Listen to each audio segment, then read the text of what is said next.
I'm 38 years old. I never thought I'd be the kind of person posting something like this. But here I am, hiding behind anonymity because I don't know how to say this out loud to anyone who actually knows me. For most of my adult life, things felt normal. Not perfect, but stable. I had a long-term girlfriend, Maya, who I'd been with for almost 5 years. We weren't married, but we lived together, shared routines, talked vaguely about the future. Kids. Someday. A house.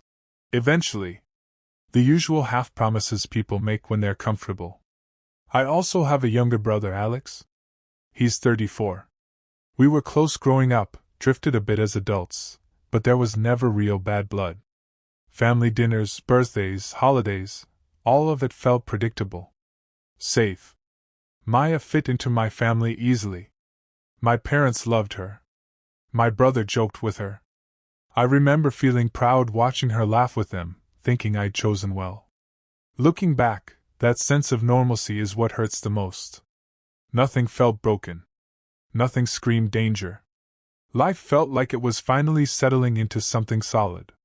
I didn't know I was already standing on a fault line. If I'm honest, I still replay those months in my head, searching for the exact moment everything started to rot. I don't know if it was sudden, or if I just didn't want to see it. Maya and I met in our early 30s. We were both tired of dating apps and half-invested people. She felt grounded, warm, emotionally intelligent. That mattered to me. I trusted her quickly, maybe too quickly. Alex entered the picture more when he moved back to our city after a messy breakup. He needed a couch for a few weeks. Those weeks turned into months. Maya encouraged it. Said family should stick together. I agreed. At first, it was harmless. Movie nights. Shared meals. Inside jokes forming between the three of us. I didn't feel threatened. Alex was my brother. Maya was my partner. Those roles felt immovable. There were small things, though. Glances that lingered a second too long. Texts that stopped when I walked into the room. Maya suddenly caring more about how she looked when Alex was around. I noticed, then dismissed it. I told myself I was projecting insecurity. I trusted both of them. That trust made me lazy. Alex would talk to Maya about his breakup late at night. She'd say she was just listening. I admired her empathy. I didn't question why he wasn't talking to me instead. Red flags don't always wave.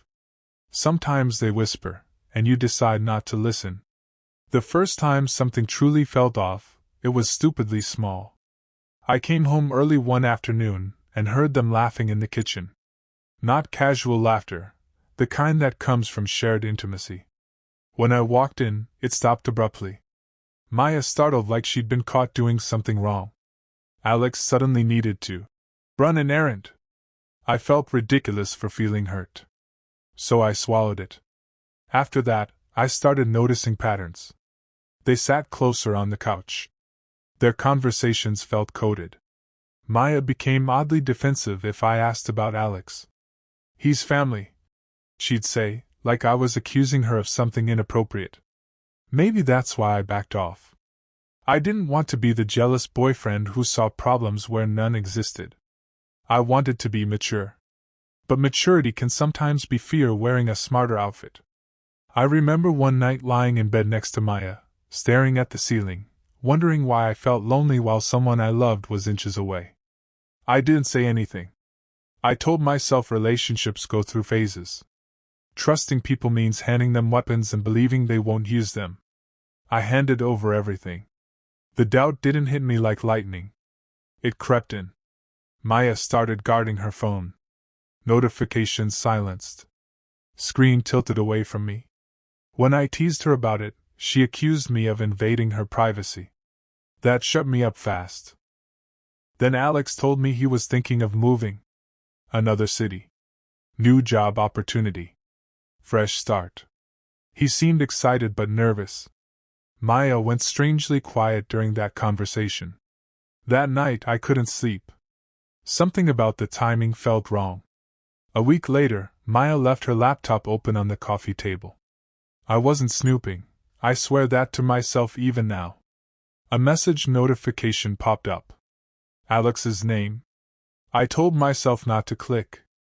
I sat there arguing with my conscience like a coward. Then I clicked. I wish I hadn't. I wish ignorance had been an option. The messages weren't sexual. That almost made it worse. They were intimate. Emotional. Plans. Long paragraphs about feelings they couldn't ignore anymore. About how complicated everything was. About how scared they were of hurting me. Then I saw it. We can't keep pretending this is nothing. When I move, I want you with me. Maya's reply was there too. I know. I just don't know how to destroy his life. I felt like I'd been punched. My ears rang. My hands shook so badly I almost dropped the laptop. They hadn't slept together. At least, not according to the messages. But the emotional affair was undeniable. The planning. The secrecy. The fact they were discussing leaving, together. I sat there for a long time. I don't know how long. When Maya came home, I was still staring at the screen. She didn't deny it. She just started crying. I don't remember everything I said. I remember shouting. Then whispering. Then laughing in a way that scared even me. Maya kept saying, "It wasn't supposed to happen." Like that somehow mattered. I felt betrayed on multiple levels. My partner. My brother. The two people I trusted most in the world had built something behind my back. Part of me wanted to throw her out. Another part wanted to beg her to stay. That contradiction tore me apart. I felt ashamed too. Ashamed for not seeing it sooner. Ashamed for trusting so easily. Ashamed for still loving her. That night, I slept on the couch. I don't think I slept at all. The next day, I confronted Alex. He looked relieved. Like a weight had been lifted. That hurt almost as much as the betrayal itself. He said he never planned for this. That feelings just grew. That he loved me and never wanted to hurt me. He said moving away felt like the only solution. I asked him if he loved her. He hesitated. That hesitation told me everything. I told him to leave my apartment. He did. No fight. No argument. Just quiet shame. Silence between brothers can be louder than screaming. After everything came out, I thought the worst part would be the screaming, the confrontations, the moment of discovery. I was wrong. The real damage came after, in the quiet. I stopped functioning like a normal human being. I went to work and stared at my screen for hours, rereading the same email without understanding a single word. I forgot to eat. When I did eat, I felt sick. Sleep came in short, fractured pieces, 30 minutes here, an hour there, usually ending with my heart racing like I was falling. Maya tried to stay close. She hovered. She brought me tea. She asked how I was feeling, over and over, as if repetition could fix something this broken. Every time she touched me, my body reacted before my mind could catch up. Familiar warmth mixed with nausea. She kept saying she was confused. That word started echoing in my head. Confused. As if confusion justifies secrecy. As if confusion makes plans to leave acceptable. As if confusion somehow softens betrayal. I felt like I was losing my grip on reality. One minute I wanted to forgive her, hold her, pretend this was just a horrible misunderstanding. The next minute I wanted her gone forever. Both feelings existed at the same time, tearing me apart from the inside. The worst moments were when I was alone. My brain would replay memories like a cruel highlight reel, family dinners, shared jokes, moments where Alex and Maya exchanged looks I'd ignored. I started rewriting my own past, convincing myself I'd been stupid the entire time. And then came the self-blame. Maybe I wasn't attentive enough. Maybe I worked too much. Maybe I became boring. I hated myself for thinking that way, but I couldn't stop. It felt easier to believe I caused this than to accept that the people I trusted chose to hurt me. Keeping the secret was exhausting. My parents noticed immediately that something was wrong. I lost weight fast. I stopped calling. When they asked about Maya, my answers became vague, rehearsed. She's busy. We're fine. Lies stacked on top of each other until I couldn't remember what the truth sounded like anymore. Maya wanted to tell them everything. She said she felt guilty watching them treat her like family while hiding the truth. I didn't care about her guilt. I cared about survival. I couldn't handle the idea of sitting across from my parents while they processed that their younger son and my partner had betrayed me together. I didn't want to see disappointment in their eyes. I didn't want them choosing sides. I didn't want my pain to become a family debate. Alex stopped coming to family dinners. That absence spoke louder than any confession could. My mom asked me if we'd had a fight. I shrugged. I hated how passive I'd become, like I was watching my own life from behind glass. Friends noticed too. They told me I seemed distant, hollow. A few asked directly if Maya and I were okay. I lied again. Lying felt easier than explaining something so humiliating. Because that's what it felt like, humiliation. Not just heartbreak, but public exposure, even when no one knew the details yet. I felt like a fool walking around with this invisible sign over my head. He didn't see it coming. The pressure to keep everything contained became unbearable. I felt like if I spoke the truth out loud, everything would finally collapse. My family, my sense of self, the illusion that I was still in control. The night Maya told me Alex's move date was finalized, something inside me went quiet. She tried to make it sound casual. He leaves in 6 weeks, she said, not looking at me. Then she added softly, I wanted you to know. What she didn't say was louder than anything else. She didn't say she was staying. She didn't say she chose me. She didn't say she would cut contact. I realized then that I was no longer part of the equation. I was an obstacle they were trying to step around gently. I waited for anger to rise. It didn't. I waited for tears. Nothing. Just this heavy, cold clarity settling into my chest. I asked her a simple question. Are you planning to go with him? She cried. Again. She said she didn't know. She said she loved me. She said she hated that someone always had to lose. That answer was the answer. I told her I couldn't live like this, waiting to be abandoned, competing with my own brother, hoping confusion would resolve itself in my favor. I told her I deserved more than being someone's backup plan. She begged me not to make her choose. That broke something in me. I told her I was choosing for her. The 2 weeks between that conversation and her moving out felt unreal, like a slow-motion car crash.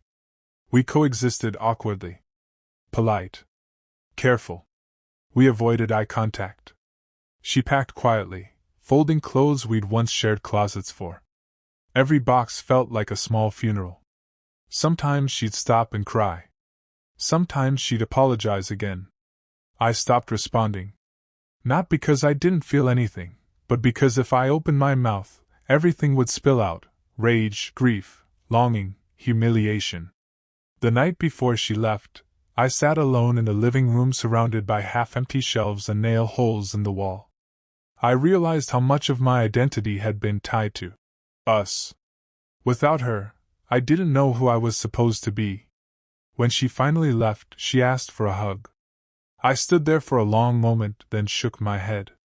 The look on her face will probably stay with me forever: shock, pain, regret. I don't know if refusing that hug was cruelty or self-preservation. All I know is that I couldn't give her comfort anymore. The door closed behind her. And the silence that followed was the loudest sound I've ever heard. The apartment felt wrong after she left. Too quiet. Too clean. Like a place that had been abandoned in a hurry. I kept expecting to hear her keys at the door, her footsteps in the hallway, the absent-minded humming she did while making coffee. Every sound made my chest tighten. When nothing followed, the disappointment hit all over again. Alex moved first. I heard it through my parents, not him. They said it casually, like it was just another life update. He got that job, my mom said. Fresh start. A fresh start built on my wreckage. Maya followed about a month later. I didn't hear it directly, but I didn't need confirmation. I already knew. Some part of me had always known how this would end. I blocked both of them. Phone, social media, email. It wasn't dramatic. It was necessary. Every possible channel felt like an open wound. Still, they found ways to exist in my head. I imagined them unpacking together, cooking together, laughing the way we used to. I hated myself for those thoughts, but they came uninvited. Friends tried to be supportive, but no one really knows what to say in situations like this. At least you found out before marriage. You dodged a bullet. Those phrases felt hollow, like trying to put a bandage on a fracture. I didn't feel lucky. I felt erased. Time passed, but the damage didn't neatly fade. I became hyper-aware in every interaction. If someone texted too much, I noticed. If they pulled away, I panicked. Trust, once broken like that, doesn't just regenerate. It mutates. Dating felt impossible at first.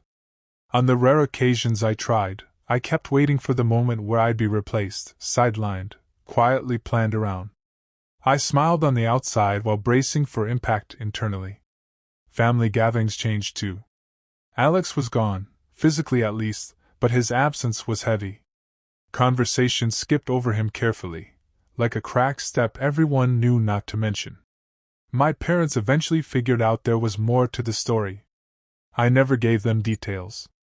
I didn't want them hating their own son, even if some part of me thought he deserved it.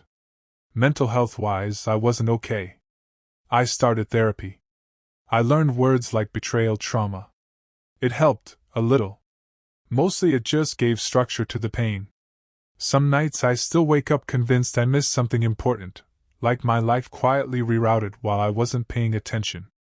The questions are relentless. Was this inevitable? Did they always have chemistry I chose not to see?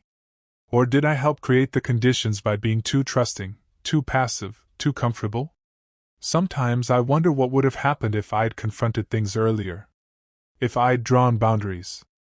If I'd spoken up instead of trying to be understanding. Then I stop myself. Because that line of thinking is a trap. It puts responsibility back on me for choices other people made. Still, the mind doesn't care about logic when it's searching for meaning. It wants a reason. A pattern. Something that says this wasn't random, this wasn't pointless. The hardest question, though, is this: would I take her back if she showed up at my door tomorrow, saying she made a mistake? I don't know the answer. And that scares me. I'm not writing this because I want validation or revenge or sympathy. I'm writing it because some truths rot when they stay trapped inside you. What I've learned is that betrayal doesn't always explode. Sometimes it unfolds quietly, politely, with tears and apologies and careful language. Sometimes the people who hurt you aren't villains, they're just selfish in ways that permanently change your life. I don't hate Maya. I don't even hate Alex. That might be the hardest part. Anger would be easier. Anger has direction. What I feel is more like grief mixed with disbelief. I grieve the future I thought I was building. I grieve the version of myself who trusted without fear. I grieve the family dynamic that will never quite be the same. If you're reading this and ignoring small instincts because you don't want to seem jealous or dramatic, listen to them. Silence doesn't make problems disappear. It just gives them room to grow. I'm still healing. Slowly. Unevenly. Some days I feel strong. Some days I feel hollow. But I'm still here. And for now, that has to be enough.